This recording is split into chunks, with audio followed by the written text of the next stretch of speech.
طارق صاحب میں آپ سے بات کا آغاز کرتی ہوں. آپ نے رانا ثناء اللہ صاحب کی بات سنی.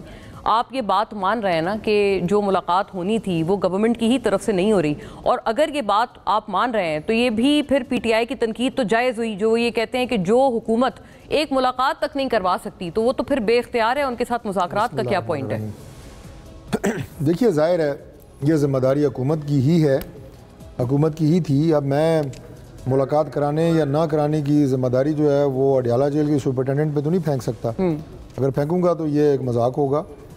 باقی رانا ثناء اللہ صاحب نے جو دریا کوزے میں بند کر دی ہے وہ تمام چیزیں جو ملاقات نہ ہونے کے حوالے سے سوالات پوچھے جاتے ہیں میڈیا کے اوپر وہ سارے انہوں نے بتا دیے ہیں. اسپیکر صاحب کا رول بتا دیا, اگر کوئی تاخیر ہوئی تو انہوں نے کہا کہ اس کا بھی جائزہ لیں گے, کیوں ہوئی اور تاخیر نہیں ہوگی اور ملاقات ہوگی. یہاں تک تو انہوں نے کہہ دیا. میں اس سے آگے ایک بات آپ کو بتا دیتا ہوں کہ ایک نہیں کئی ملاقاتیں کرائیں گے. اس کی وجہ یہ ہے کہ ایک ملاقات میں ان کا معاملہ حل ہونے والا نہیں ہے. مذاکرات کا ایک اور دور ہوگا, اسے نئے سوالات جنم لیں گے. پاکستان تحریک انصاف جو گورنمنٹ سائڈ کا ورژن ہے وہ دوبارہ لے کے عمران خان کے پاس جائے گی.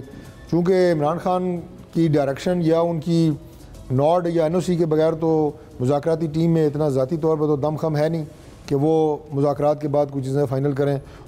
یہ ساری باتیں پتہ ہے ہمیں, اور ہم بھی سیاسی ورکر ہیں, سمجھتے ہیں اس بات کو.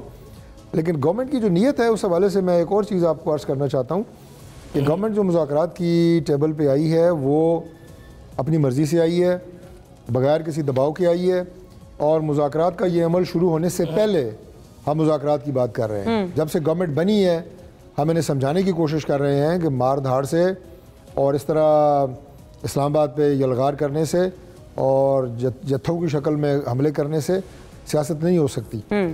جس نازک صورتحال سے ملک گزر رہا ہے آپ کو بہت زیادہ چیلنجز درپیش ہے, اور اب تو آپ دیکھ رہے ہیں کہ کبھی ہم صرف معاشی چیلنجز کی بات کرتے تھے, کبھی اکانومی کی بات کرتے تھے, اکنامک ایشوز کی بات کرتے تھے. اب آپ کو ملک کو دہشت گردی کا سامنا ہے, وہ جن جو ایک دفعہ پھر اپنی بوتوں سے نکلنے کی کوشش کر رہا ہے. پاکستان کے اندر سٹیبلٹی جو ہے وہ کوئی کہتا ہے جناب سرمایہ یہاں سے باہر لوگ لے کے جا رہے ہیں, اس میں حقیقت ہے, کوئی غلط بات نہیں ہے. کتنا ہے اس کو لوگوں کو ایک ایسی فضا بنا کے دینے کی ضرورت ہے. اور یقیناً میں پھر اپنی بات کر رہا ہوں, یعنی گورنمنٹ کی ذمہ داری کی بات کر رہا ہوں کہ وہ پولیٹیکل سٹیبلٹی کو مستحکم کرے. لوگوں کا ملک کے سسٹم کے اندر جو انٹرسٹ ہے, جو ان کی انویسٹمنٹس ہیں, جو کاروبار ہے, معمولات زندگی ہیں, انہیں چلائے.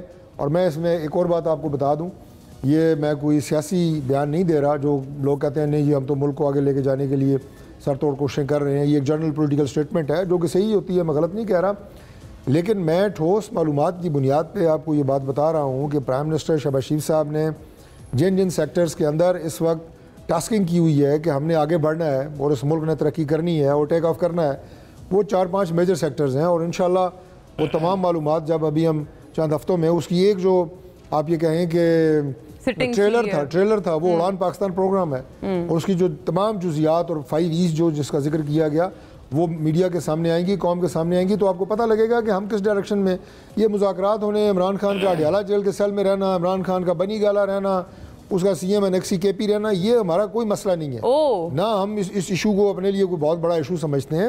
ہمارے فوکس اور ہے, اور وہ فوکس ہے اس ملک کو آگے بڑھانا. ایشو سمجھتے ہیں آپ کیونکہ وہ کہتے ہیں کہ آپ لوگوں کو خدشہ ہے کہ پولیٹیکل مائلیج آپ کا خراب ہو جائے گا, آپ کا کیپٹل خراب ہو جائے گا اگر عمران خان صاحب آ گئے تو ان کے اوپر ظاہر ہے وہ کہتے ہیں عوامی رخ سارا اس طرف ہے. آپ لوگوں کو دراصل اس سے خوف ہے. دیکھیے عوامی جو رخ ہے وہ عمران خان صاحب سے زیادہ پاکستان کی طرف ہے. پاکستان میں رہنے والے ہمارے 25 کروڑ لوگ اور اس میں سے 60% سے زیادہ نوجوان وہ اس ملک میں کاروبار زندگی کا پہیہ چلتے ہوئے دیکھنا چاہتے ہیں.